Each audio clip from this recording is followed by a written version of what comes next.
ایک نوٹیفیکیشن جاری ہوا ہے اسلام آباد پولیس کی طرف سے، اور اسلام آباد پولیس نے اسلام آباد کے علاقے میں دفعہ 144 لگا دی ہے، یعنی کہ دفعہ دور کر دیا ہے کہ جو بھی انتشاری یا فسادی آئے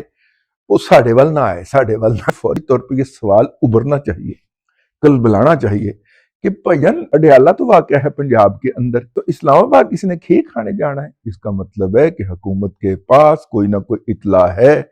کہ آئیں گے تو وہ اڈیالہ کے نام کے اوپر، جائیں گے اسلام آباد، اور ٹھہرایا ان کو جائے گا خیبر پختونخوا ہاؤس میں، جو کہ پارلیمنٹ سے کچھ ہی فاصلے پر ہے۔ پنجاب حکومت نے دفعہ 144 کا کوئی نوٹیفیکیشن جاری نہیں کیا، اسلام آباد کیپٹل جاری کیا۔ تو میں کیا پھر ڈاکٹر عثمان صاحب کو غصہ بڑھا ہے، اور ڈاکٹر صاحب جو ہیں وہ پنڈی جائیں گے ذاتی نگرانی کے، کیونکہ ان کے خلاف کردار کشی کی جو مہم چلی ہے اس کے اوپر ان کو شدید رنج ہے، ٹھیک ہے، حالانکہ انہوں نے یوتھرو کو بہت زیادہ